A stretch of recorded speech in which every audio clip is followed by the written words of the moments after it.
Pada kesempatan ini, saya akan menjelaskan materi mengenai keanekaragaman hayati pada makhluk hidup. Sebelum itu, izin saya memperkenalkan nama terlebih dahulu. Nama saya Angela Maybita dengan NIM 141222011. Langsung saja kita akan membahas mengenai keanekaragaman hayati. Nah, keanekaragaman hayati ini merupakan keanekaragaman yang menunjukkan adanya variasi makhluk hidup. Itu meliputi bentuk, penampilan, jumlah, serta ciri lainnya. Jadi, perbedaan pada setiap makhluk hidup inilah yang menjadi dasar dari konsep keanekaragaman hayati. Kemudian, keanekaragaman hayati ini sangat penting untuk kelangsungan hidup karena adanya saling keterkaitan antara jenis yang fungsional itu memungkinkan terjadinya keseimbangan dalam kehidupan, yakni melalui daur materi dan aliran energi. Nah, selanjutnya kita akan melihat jenis-jenis keanekaragaman hayati. Yang pertama itu ada keanekaragaman tingkat gen. Keanekaragaman tingkat gen ini merupakan keanekaragaman yang timbul karena adanya variasi susunan gen dalam suatu spesies. Nah, jadi gen itu merupakan unit terkecil yang terdapat dalam kromosom, di mana berfungsi untuk mengatur dan mengendalikan sifat keturunan suatu makhluk hidup. Nah, susunan perangkat gen inilah yang menentukan ciri dan sifat pada individu yang bersangkutan. Nah, perbedaan gen atau variasi gen pada setiap makhluk hidup ini akan menyebabkan sifat yang tidak tampak atau genotip, kita sebut dengan genotip, dan sifat yang tampak yang kita sebut dengan fenotip pada setiap makhluk hidup yang berbeda. Nah, perbedaan susunan perangkat dasar gen pada setiap makhluk individu inilah yang mengakibatkan terjadinya keanekaragaman gen. Nah, keanekaragaman gen ini tuh dia terjadi secara alami akibat perkawinan antara makhluk hidup sejenis. Susunan gen suatu individu itu berasal dari kedua induknya. Jadi kombinasi susunan perangkat gen dari kedua induk tersebut yang akan mengakibatkan keanekaragaman individu dalam satu spesies berupa varietas-varietas yang terjadi secara alami. Kita bisa lihat contoh pada spesies kucing, itu terdapat variasi seperti kucing Anggora berbulu panjang, kemudian ada kucing Siam, dan ada kucing Bainase. Selanjutnya ada keanekaragaman tingkat jenis.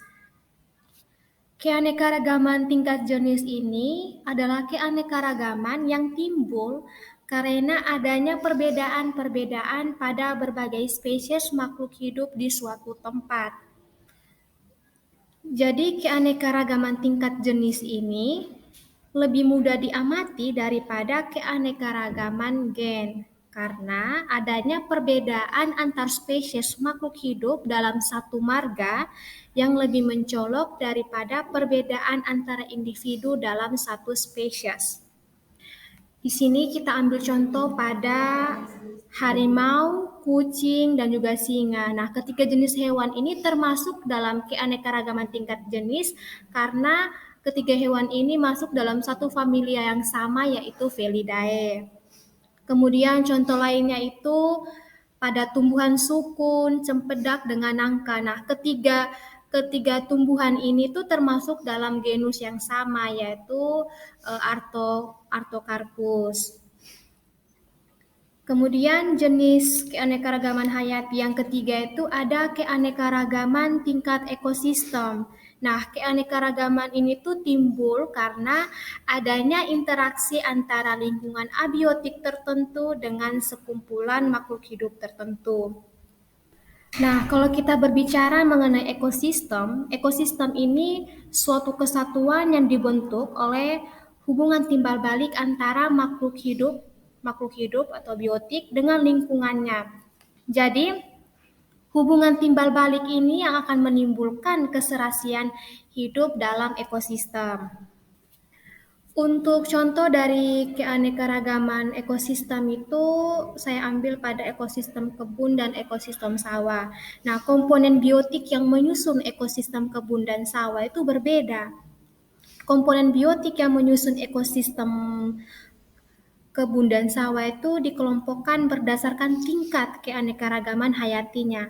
Nah, sebagai contohnya itu di ekosistem kebun itu terdapat tanaman jeruk nipis, jeruk bali, jeruk purut. Nah, ketiganya inilah yang menunjukkan keanekaragaman jenis. Contoh lain itu jika di ekosistem kebun itu terdapat pohon mangga gadung. Nah, kedua jenis mangga ini dia memiliki nama ilmiah yang sama. Nama-nama ilmiah yang sama itu Mangifera indica, tetapi ciri-ciri fisik buahnya itu berbeda.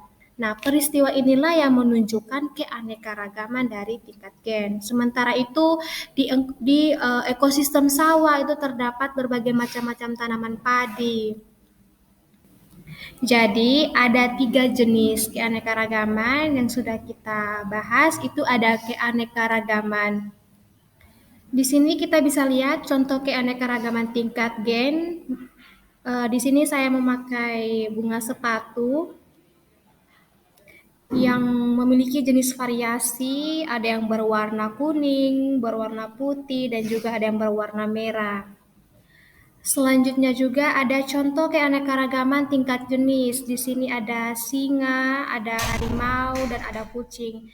Ketiga hewan itu masuk dalam satu jenis famili yang sama, yaitu Felidae.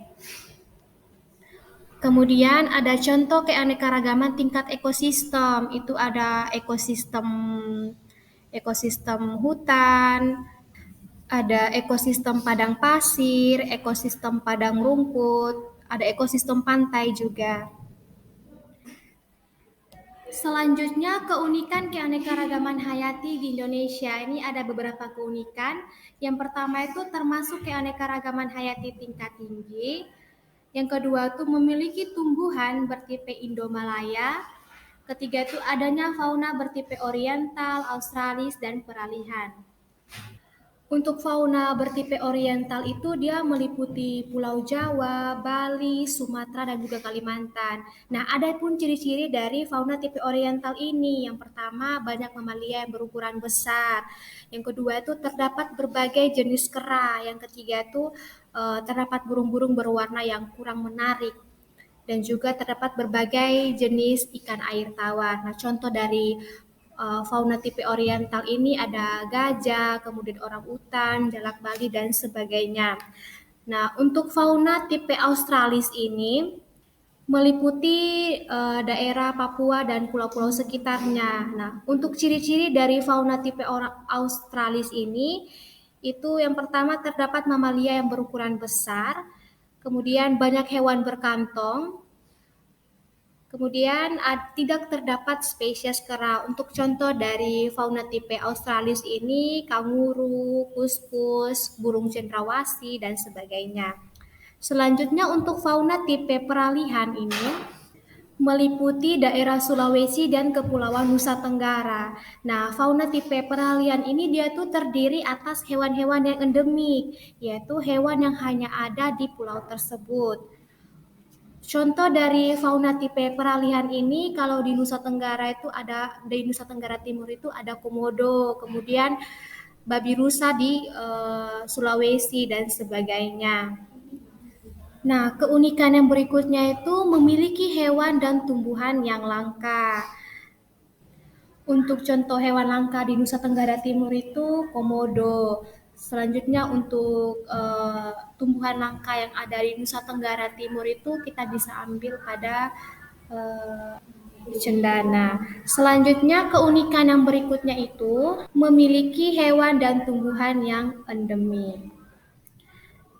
Sekarang kita masuk pada manfaat keanekaragaman hayati. Ada beberapa manfaat, itu yang pertama sebagai sumber pangan, sandang, papan, dan kesehatan. Nah, contohnya itu padi dan jagung itu sebagai bahan pangan, kemudian pohon jati sebagai bahan bangunan, mengkudu sebagai obat tradisional. Nah, manfaat yang kedua itu sebagai sumber plasma nutfah. Nah, di hutan itu tersimpan beberapa jenis tumbuhan dan hewan yang mempunyai sifat unggulnya tersendiri. Nah, oleh karena itu hutan itu dikatakan sebagai sumber plasma nutfah atau sumber gen. Kemudian manfaat yang ketiga itu mempertahankan keberlanjutan ekosistem. Keanekaragaman hayati ini merupakan suatu komponen ekosistem yang sangat penting. Misalnya hutan hujan tropis. Nah, hutan hujan tropis ini dia berfungsi sebagai paru-paru dunia dan menjaga kestabilan iklim global. Selanjutnya manfaat berikutnya itu ada sebagai lahan penelitian dan pengembangan ilmu pengetahuan. Jadi keanekaragaman hayati ini masih terus diteliti oleh para ahli karena sebagai sumber ilmu atau tujuan lain, misalnya itu pemulihan hewan dan tanaman. Jadi keanekaragaman hayati ini memiliki nilai pendidikannya tersendiri. Manfaat yang berikutnya itu sebagai sumber pendapatan atau devisa. Nah, contohnya itu kayu rotan dengan karet itu sebagai bahan baku industri kerajinan. Kemudian contoh yang lainnya itu ada cendana dan rumput laut itu sebagai bahan baku industri kosmetik. Nah, selanjutnya manfaat yang terakhir itu ada sebagai tempat rekreasi. Jadi berbagai jenis tumbuhan dan hewan itu dapat memperindah lingkungan sehingga bisa dijadikan sebagai tempat rekreasi. Baik, mungkin sampai sini saja pembelajaran kita mengenai keanekaragaman hayati pada makhluk hidup. Terima kasih.